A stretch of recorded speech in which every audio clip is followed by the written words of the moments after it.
This is the Valentina Pouch. It's a really fun little zipper pouch and it's a great introduction to using vinyl if you haven't before. I'm going to show you all my tips and techniques for using vinyl and how to get a really great boxed bottom on your bag. This pouch measures around 7.5 inches across the front and in height as well, and it's around 2 inches on the base. You can find the pattern by clicking in the link in the description below. So let's get started. So the first thing you're going to want to do is to download the Valentina Pouch pattern, and you can find that with the link in the description below. You will find that there is a PDF pattern and then there are SVG files as well. And SVG files, in case you're not sure about what they are for if you've got a cutting machine, because it just makes it a bit quicker if you're cutting out those heart shapes. So you want to print off the PDF pattern, cut out the patterns and prep them according to the instructions. It will tell you exactly how to do that on that first page of the PDF. There are also some notes, like I say, about the SVGs if you're wanting to use a cutting machine. Now, as well as cutting out your pattern and your pattern pieces, you're also going to need a zipper, which is 7.25 inches long, and a zipper pull, of course. You're going to need double-sided tape, 1/4 inch I like to use. You're going to need a lighter. You're going to need thread to match or contrast, depending on your style. A Microtex needle, because we're working with vinyl. You're going to need your scissors, large and small I like to use, and some clips. And I also highly recommend that you use a walking foot or a Teflon foot on your sewing machine. First off, we're going to start with our zipper. You want to make sure that the zipper pull is on your zipper tape, and we're going to burn the ends with our lighter. Next, we're going to take one of our zipper tabs. Now, you may have chosen to do yours in vinyl or quilting cotton. Both is totally fine. At the end of the zip, I like to just place some of the teeth inside so that they are attached. This just makes it a little bit easier. I just push them in like so. Then you want to take your zipper tab and place it right sides down to the edge. I'm going to pull that zipper out the way. And then we're going to sew 1 centimetre or 3/8 of an inch from that edge. So once you've stitched that 1 centimetre from the edge, you want to fold it over again, and you're going to fold that end in to the middle and back on itself, so that then you've encased the end of the zipper in that vinyl tab, or the quilting cotton if you're using that as well. I'm going to place a clip, and then I'm going to stitch about 1/16 from the edge along that edge, and that's going to catch both the top and that bottom layer. And then we're going to repeat that on the other end.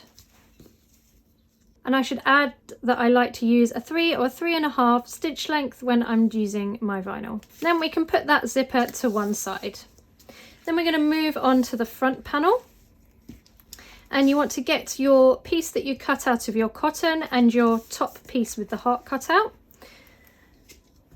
Then we're going to take our double-sided tape and we're just going to place it all the way around those curves and around the edge of that heart.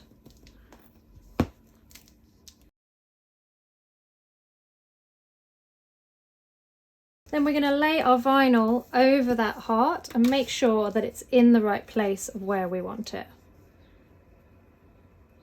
So I know I want my little llama to be very prominent and in the middle, and push it down. So that secures it for sewing. Then we're going to sew again with a 3 or 3.5 stitch length going around that heart. When we sew vinyl, of course, every stitch, every needle goes in. You can't redo it. So just take your time, go slow. You're definitely going to need a walking foot or Teflon foot for this. You can also use tissue paper in between your sewing machine foot and your fabric. But if you're doing top stitching like this, it's going to be quite tricky to see. So definitely recommend investing in one of those feet. They will also be used for so many other projects as well. I'm going to start over here and I'm going to go all the way around, pivot at that point and go back to there. The reason why I'm starting here is if there's any kind of length discrepancy in my last stitch, I'm going to do that by hand to get it back into that first hole.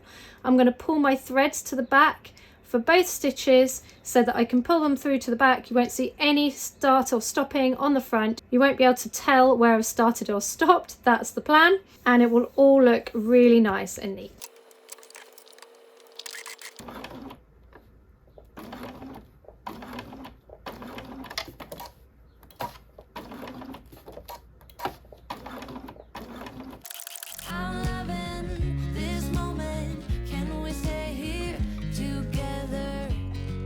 I could stop the time, don't you know that I would? 'Cause I'm just loving this moment. Can we stay here? So I've pulled the threads to the back and I'm just tying them off into a knot. So then you want to add the fusible fleece to the back of your vinyl pieces. You want to make sure that it's in the center of your piece because this is your seam allowance. Doesn't have to be perfect, but it's just to keep the bulk of that fusible fleece out of your seams. When you fuse this on, you want to use an old tea towel or an old cloth that is damp but not dripping. You want to lay it over the top and then press in places for about 10 seconds each time with your iron, moving it around continuously until that is nicely fused. And you want to do that on the front piece and on the back piece. Then we're going to attach the zipper to that front piece. Now we're going to take our double-sided tape and we're going to put double-sided tape along each edge of the zipper. With you everything's complete. Do you know how much I love you? And then I'm just going to find the middle of the zipper tape and I'm going to find the middle of that top piece. Favorite song on, just to wake you up. When I dance around, then we want to take that zipper and match up those two notches, lay it face down and stick the tape down onto that outer side. Then we're going to get some more tape and we're going to put some more tape on that top edge. Really recommend tape for your zips. Zips have a real tendency to push out of line. This keeps them from slipping and sliding about. And of course with vinyl you can't really pin, you can clip, but clips always move because you have to remove them before sewing. Then you're going to take a piece of your lining and you're going to lay it face side down so it's right sides together. Lay up that edge and then we're going to sew 1 centimetre in from that edge right up against that zipper or 3/8 of an inch using a zipper foot. So now I've sewn along that edge of the zipper. I'm going to turn that lining around to the other side and I'm just going to clip it in place along that bottom with a couple of clips each side, that just to keep it out of my way. Then we're going to take the other side of the vinyl and we're going to place that right sides up and then put the zipper right sides down. And we're going to line up those edges along this edge, make sure that it's central, push that tape down and we're going to get our other piece of lining and we're going to put that right sides down as well. And again we're going to use our tape to keep it in place.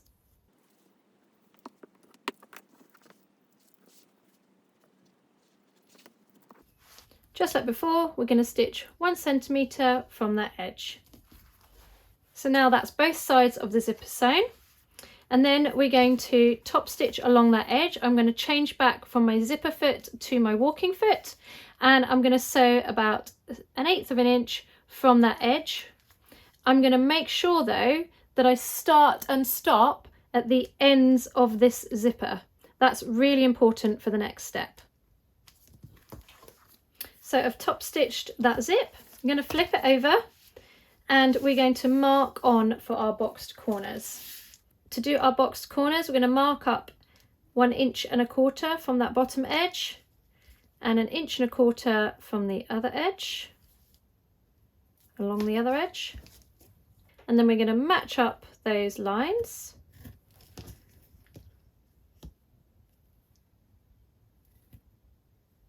And then we're going to do the same on the other side. So I am flipping between inches and centimetres. I tend to do that quite a lot.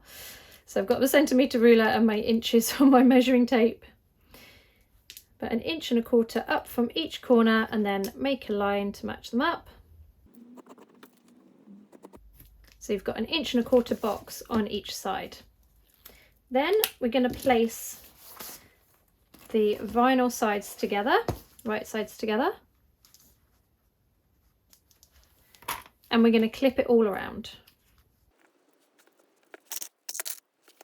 It's really important that you get the top 2 edges of the vinyl matching, because obviously you're going to see that on the outside.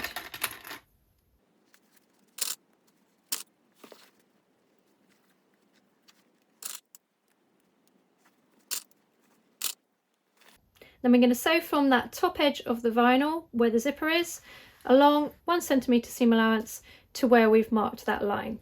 Now it's really important when you sew that you pull back that lining and you sew right up to the edge of that vinyl, not over it because you don't want to catch the lining on the right side, but just up to where that vinyl starts. And you don't want to sew it with the lining doubled over, so you're sewing on the right side of the lining.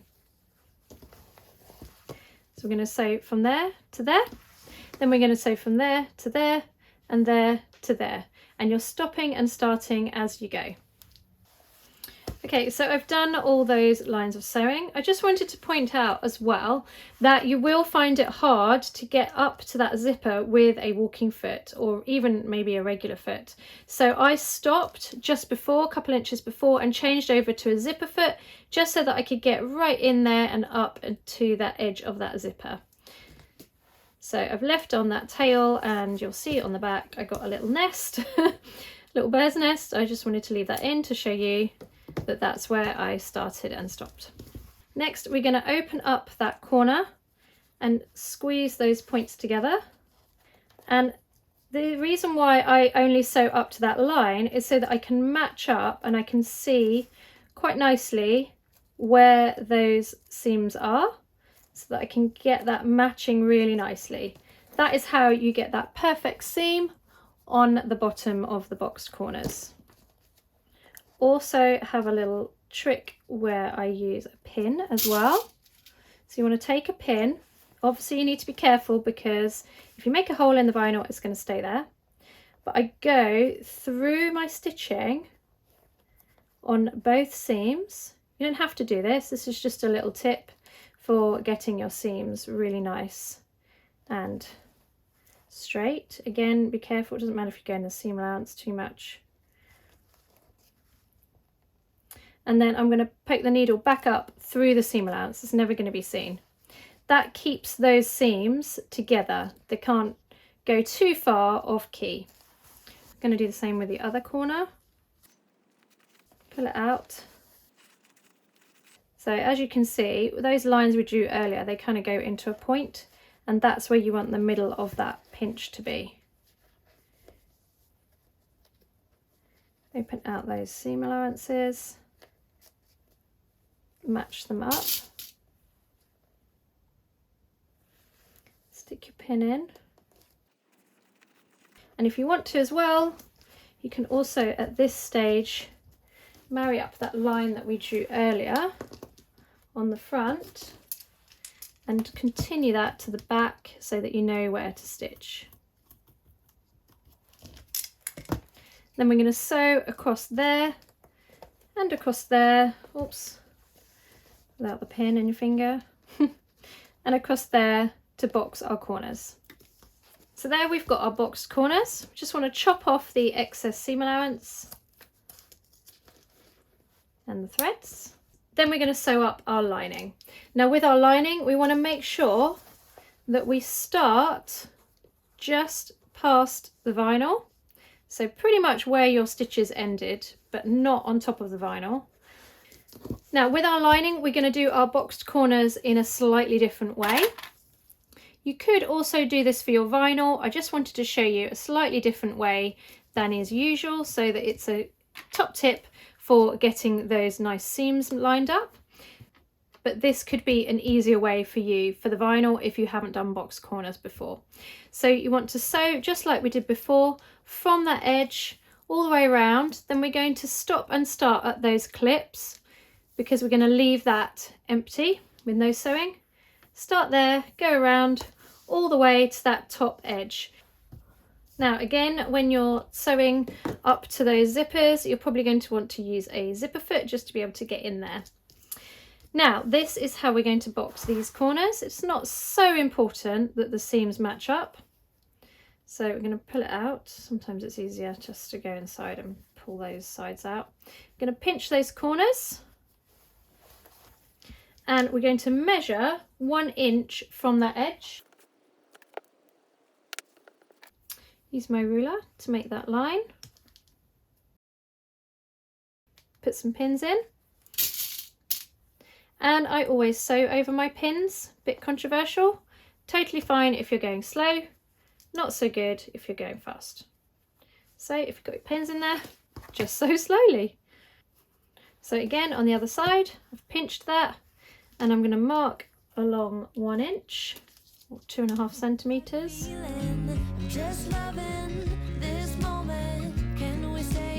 And then I'm going to sew along those 2 lines. So once those lines are stitched, we're going to cut off the seam allowance, about 1 centimetre. And then we're going to berth the back. So you want to reach inside. Your zipper should have been left open. If it's not, you can usually reach through. See, mine's been closed. And you can shoot it along from the back. Then you want to reach through, pinch that bottom bit of the bag and pull it through to the outside. It's often a little bit of a tussle. And you can see there that those seams are really nicely lined up. I'm going to push those top bits out. And then the last thing we have to do, reach through to that lining. And you can either machine sew that up, that hole, or you can slip stitch it up by hand. I can't help but smile. Do you know how much I love you? You put my favorite song on. I put my feet. And there we are. That is how you make a really cute cutout heart zipper pouch. Thanks so much for watching. For more of my tutorials and videos, please don't forget to subscribe, and I'll see you on the next video.